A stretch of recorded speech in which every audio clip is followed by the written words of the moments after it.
My wife cheated on me with my best friend, so I let them have their perfect life while I built a business empire, and now they're bankrupt and want my help, but I just laughed in their face. I, 38M, never thought I'd be writing this story, but recent events have made me realize how far I've come from the broken man I was 7 years ago. Back then, I was working 60-hour weeks at a small software company, living in a modest apartment with my wife Sarah, 36F, and trying to build what I thought would be our dream life together. Sarah and I met in college during our junior year. She was the kind of person who lit up every room she entered, and I fell hard for her ambitious personality and drive. We met at a campus coffee shop where I was working part-time to pay for my tuition. She'd come in every morning at exactly 7:45 a.m., order the same drink, vanilla latte with an extra shot, and study until her first class. I spent 3 months working up the courage to talk to her beyond just taking her order. We married young, at 24, right after graduation. Everyone said we were rushing things, but we were so sure we had it all figured out. I took entry-level programming jobs to support her through law school, often working 2 or 3 contracts at once. I'd stay up late debugging code while she studied for her exams, both of us fueled by cheap coffee and big dreams. Looking back, I can see how proud I was to be the one supporting her ambitions. I honestly believe that every overtime shift, every missed weekend, every extra project was an investment in our future together. My best friend Tom, 38M, was there through it all. He was my best man at our wedding and we'd been inseparable since high school. We met in freshman year when we were paired up for a science project. He was the outgoing, confident kid who seemed to have everything figured out, while I was the quiet nerd who preferred computers to people. Somehow, we clicked. We spent countless weekends gaming, talking about girls, and dreaming about our futures. He was the brother I never had, and I trusted him completely. When Sarah came into my life, Tom was genuinely happy for me. He helped me plan the proposal, spent hours helping me pick out the perfect ring, and gave what everyone said was the best man speech they'd ever heard. He even helped me land the job at the software company where we both worked. The first 5 years of marriage were good, or at least I thought they were. We had our routines, Sunday brunches where we'd talk about our dreams, summer vacations we carefully saved for all year, quiet evenings where we'd both work on our laptops but just enjoy being in the same room. Sarah would bring me coffee when I was coding late, and I'd surprise her with her favorite takeout when she had a big case. We weren't perfect, but we were building something together. Or so I believed. After law school, Sarah landed a position at a prestigious law firm, and I was steadily climbing the corporate ladder.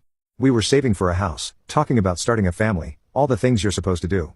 But looking back now, I can see the signs I missed. It started with Sarah working later and later hours at the firm. At first, it was just an hour here and there, normal for a junior associate trying to make her mark. Then it became dinner meetings that couldn't be rescheduled, weekend work sessions that couldn't wait, client emergencies that always seemed to pop up on our date nights. I started keeping track, though I hate to admit it. In the last 3 months before everything fell apart, we'd had dinner together exactly 7 times. 7 dinners in 90 days, when we used to barely miss a single night. She'd come home exhausted, barely speaking to me before going to bed.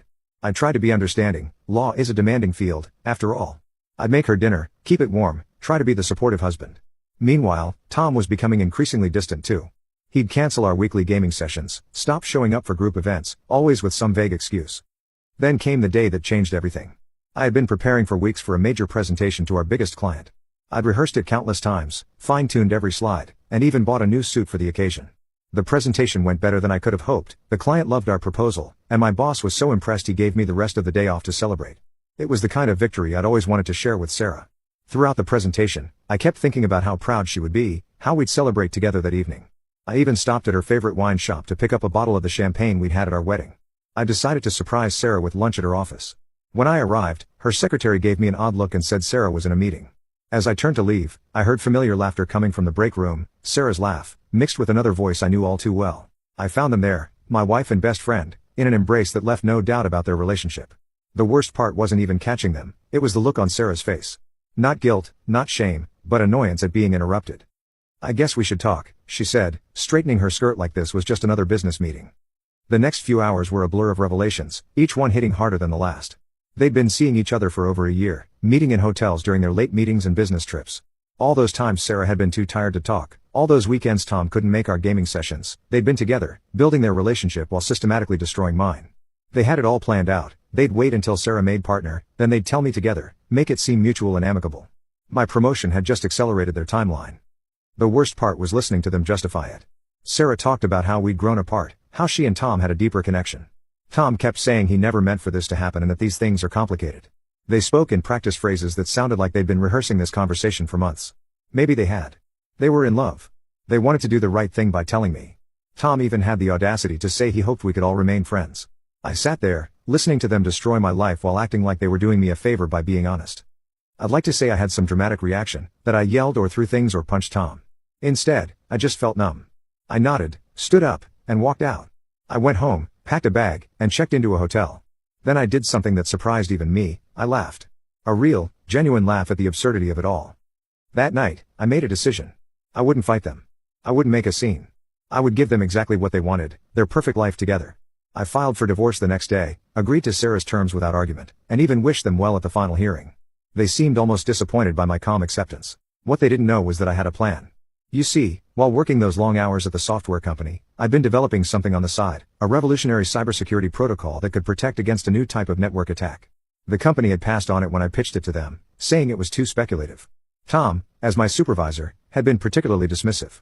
So I took my severance package and every penny I had saved, which wasn't much after the divorce settlement, and moved to a different city to start my own company.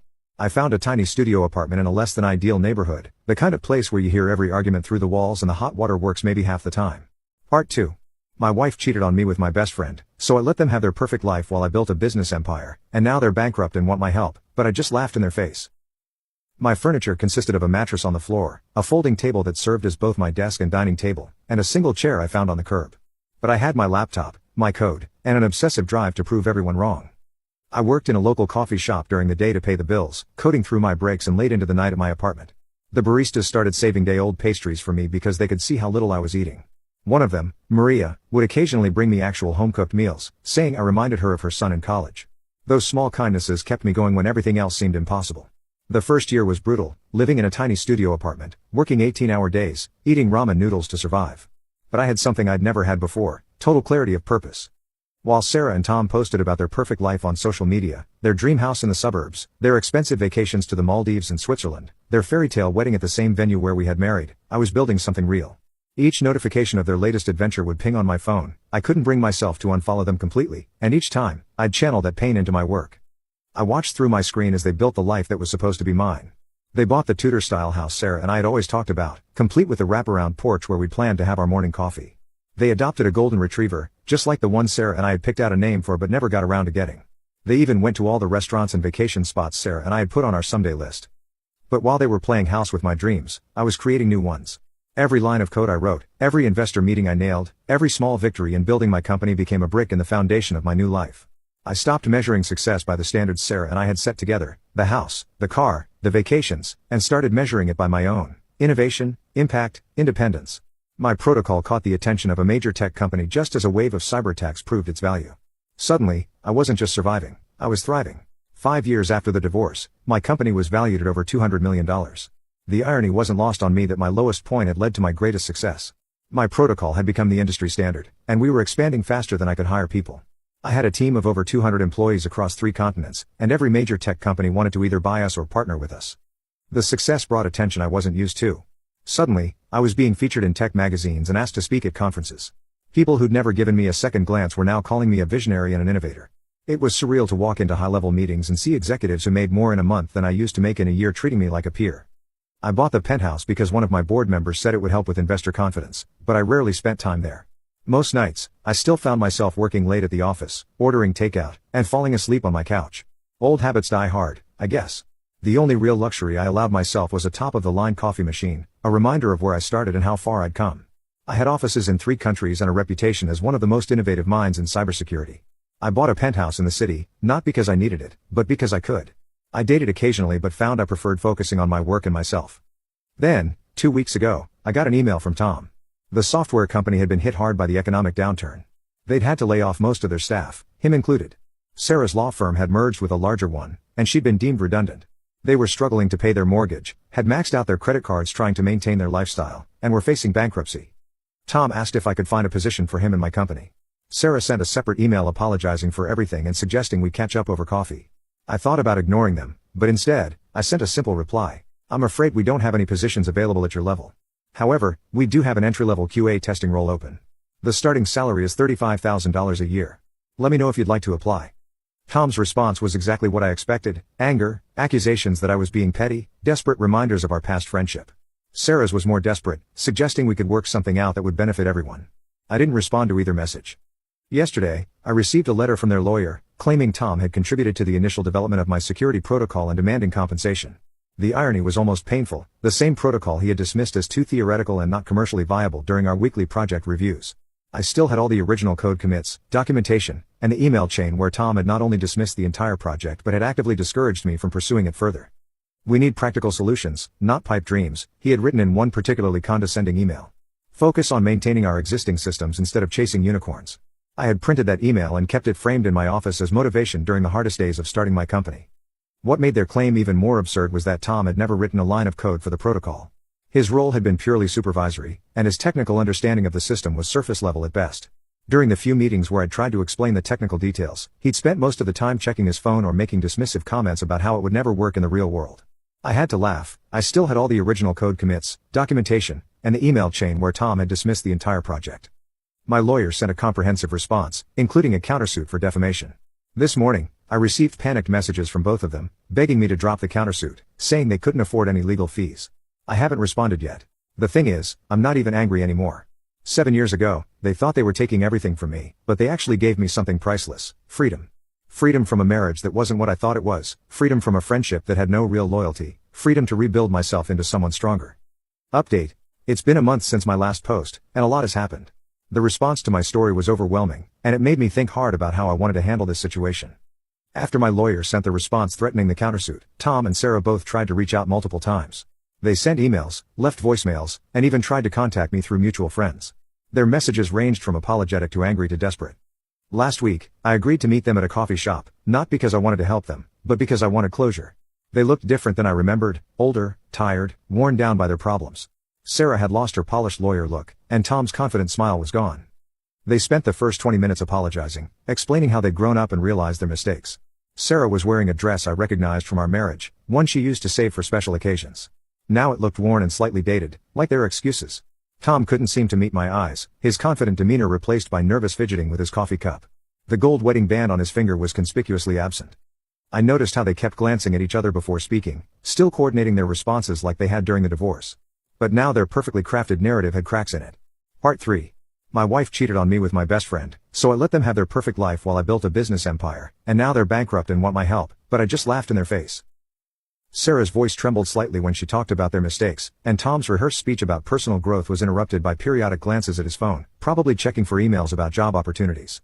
Then they got to the real reason for wanting to meet. They had a business proposition. The way they presented it was almost comical, as if they were doing me a favor by offering to attach their names to my success. Their plan was to start a cybersecurity consulting firm, with my backing. They would handle client relations and business development, leveraging their extensive networks, the same networks that were now ignoring their calls, while I provided the technical expertise and funding. They wanted to start a cybersecurity consulting firm, with my backing. They'd be the face of the company, handling client relations and business development, while I provided the technical expertise and funding. I listened to their entire pitch without interrupting. Then I told them something that seemed to genuinely shock them: I forgive you. I explained that I forgave them not because they deserved it, but because holding on to anger wasn't serving me anymore. However, forgiveness doesn't mean trust, and it certainly doesn't mean going into business together. I did make them an offer, though. Not the one they wanted, but one they needed. I would pay for credit counseling and career coaching for both of them, on the condition that they moved to a different city and never contact me again. The offer would cover 6 months of intensive financial planning, job search assistance, and even temporary housing support while they got back on their feet. It wasn't cheap, but it was less than what I now spent on office supplies in a month. I could see the exact moment they realized this was the best offer they were going to get. Sarah's lawyer mask cracked completely, and she started crying, not the elegant tears she used to shed when we argued, but ugly, desperate sobs. Tom just sat there, staring at his coffee like it held the answers to how his life had gone so wrong. "Why?" Sarah finally asked. "Why would you help us at all?" I thought about it for a moment before answering. Because 7 years ago, I was living in my car, eating ramen noodles, and coding in a 24-hour coffee shop because I couldn't afford to heat my apartment. Nobody helped me then. Nobody offered me an easy way out. And it turns out, that was the best thing that could have happened to me. So consider this me paying it forward. I'm giving you the chance to rebuild, but you'll have to do the hard work yourselves. They'd have a chance to rebuild their lives, just as I had to rebuild mine, but they'd have to do the actual work themselves. They accepted, mostly because they had no other options. My lawyer is drawing up the paperwork now, a legal agreement that includes a strict no-contact clause and NDA. Some might say I'm being too generous to people who betrayed me, while others might think I'm being petty by making them move away. But this isn't about them anymore. It's about me choosing to end this chapter of my life on my own terms. Final update. 6 months have passed since my last update, and I'm finally ready to close this chapter of my life for good. The legal agreement with Tom and Sarah was finalized last month, a comprehensive document that not only outlined the terms of their relocation and the support I would provide but also included strict confidentiality clauses and non-disparagement agreements. My lawyer thought I was being too generous, but I saw it as buying my peace of mind. They moved across the country to Arizona, about as far from our East Coast roots as they could get while staying in the continental U.S.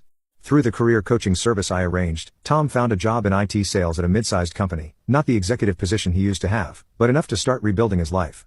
Sarah passed the bar in their new state and is working at a small family law firm, handling divorces and custody cases.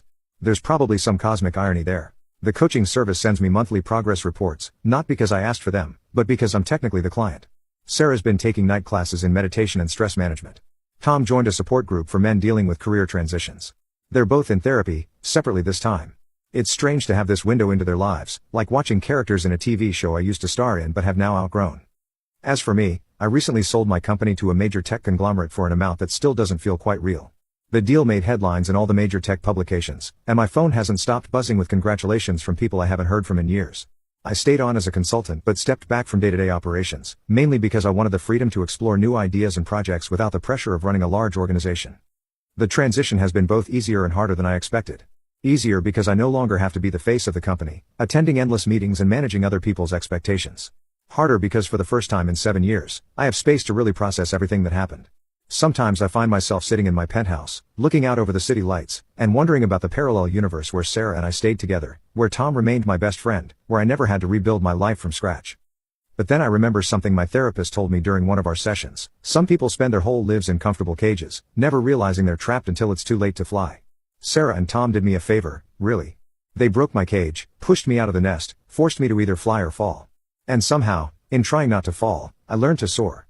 The time and space have helped me realize something. The best revenge isn't about watching your enemies fail, it's about succeeding so completely that their existence becomes irrelevant. I'm sharing this story one last time because I want others who have been betrayed to know something. Rock bottom can be a foundation. Sometimes, losing everything is just life's way of clearing space for something better. I recently started dating someone new, Emma, a professor of computer science I met at a tech conference. She's brilliant, kind, and most importantly, completely different from Sarah. She knows my story. I told her everything on our third date, wanting to be completely honest about my baggage. The other day, as we were having dinner at my place, I finally learned to cook, another victory. She asked if I regret any of it. I took a moment to really think about it. I thought about the nights spent sleeping in my car, the endless cups of coffee that were sometimes my only meal of the day, the crushing loneliness of starting over in a new city where I knew no one. I thought about the betrayal that still sometimes wakes me up at night, the trust issues I've had to work through in therapy, the years of my life I spent devoted to someone who didn't deserve it. But then I thought about who I've become. The company I built from nothing. The lives we've improved with our security solutions. The jobs we've created. The person I am now, stronger, wiser, more confident. The ability to have a healthy relationship with someone like Emma, who sees me for who I really am, not who she wants me to be. I told her the truth. I regret the years I spent not seeing what was right in front of me, but I don't regret anything that happened after. Every setback, every struggle, every moment of doubt led me here. And here, it turns out, is exactly where I'm supposed to be.